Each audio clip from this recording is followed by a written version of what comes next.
silence. Silence and the incorporation of censorship and how it can influence what information reaches the public, which in turn can affect public debate, accountability, and trust. A more balanced way to frame the impact of media censorship is how censorship can affect society. And we're talking about everything from music to the written word. Censorship can affect by limiting access to information.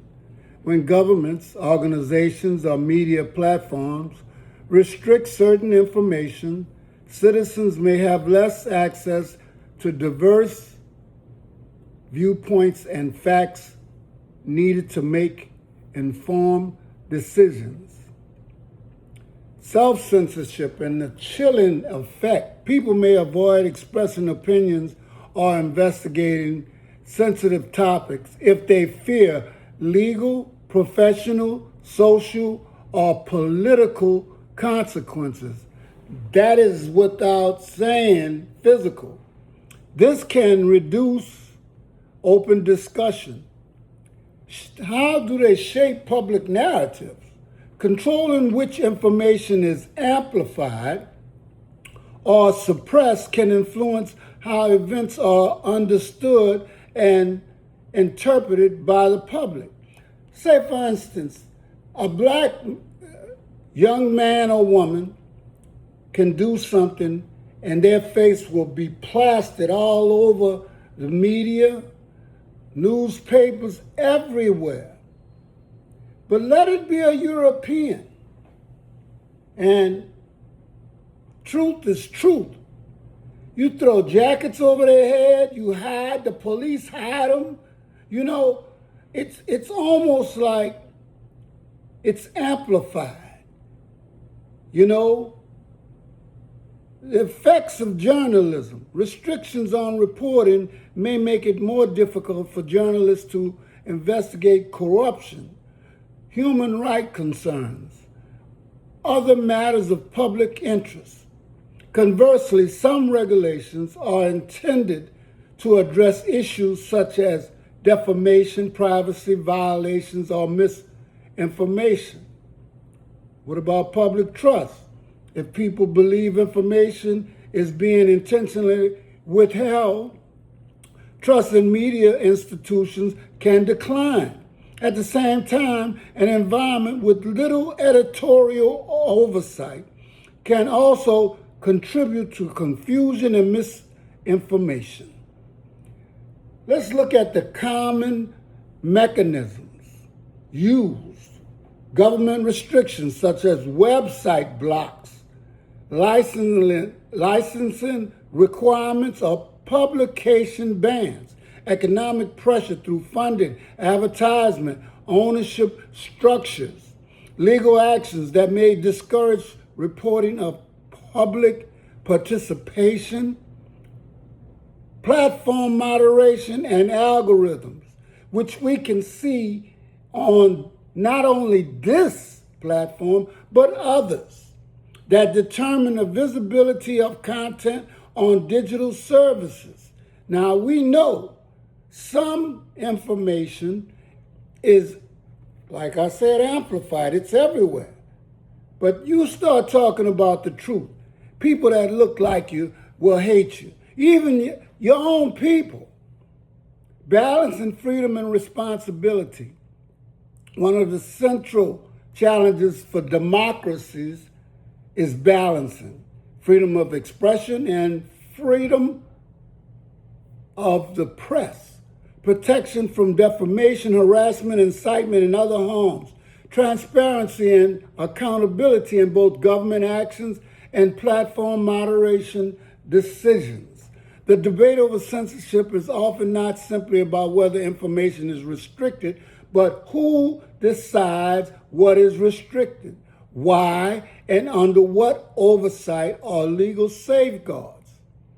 Now, in today's society, what does silence look like? Who shapes it socially and psychologically? And why are we so complicit?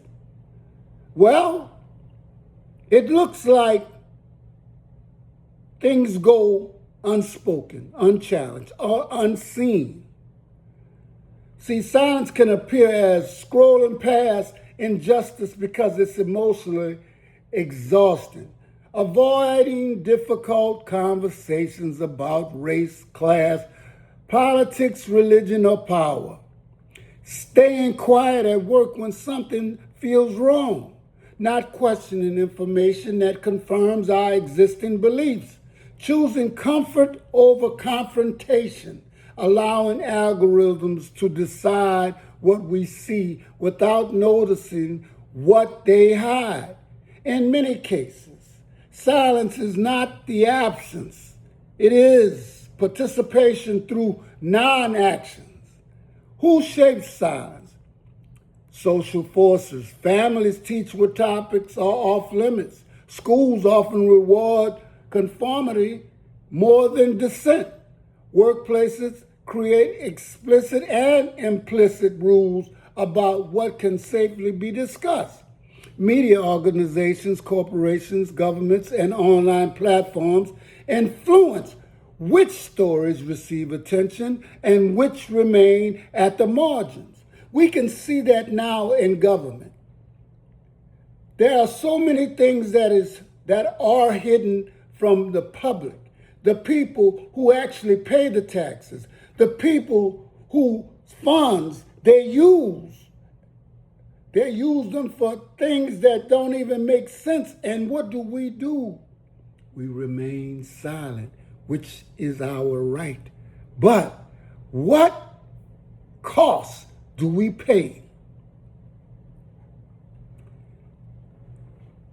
Silence is also shaped from within. Fear of social rejection. We fear being judged, ridiculed, or ostracized. Pluralistic ignorance. Many people privately disagree but assume everybody else agrees. Nobody speaks. Diffusion of responsibility. We assume somebody else will act. Somebody else will do it. Learned helplessness. Repeated experiences of not being heard can lead people to stop trying. Cognitive overload. Modern life bombards us with information and silence becoming a coping mechanism. And you know what? That cognitive overload is going on while they're in your pocket. Why are we complicit? Not because people are inherently weak or immoral, often because silence offers immediate rewards, safety, belonging, convenience, career security, emotional comfort.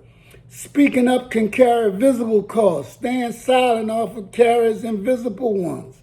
The paradox is that most systems of power do not require active support from the majority. They require only enough people to conclude, this is not my responsibility. It is not worth the trouble. Someone else will deal with it. The deepest form of silence, perhaps, is not censorship or imposed from above, but it is self-censorship, internalized from below. People frequently know more than they say, feel more than they express, and doubt more than they admit. Over time, external pressures become internal voices. Don't make a scene. Don't upset people. Don't risk your position. Don't stand up. Keep the little bit that they allow me to have, because if I open my mouth, they'll take it away. And when that happens, power no longer needs to suppress speech directly because people begin doing the work themselves. A final thought. Every society has noise and every society has silence. The key question is not who's speaking, but who feels unable to speak and why.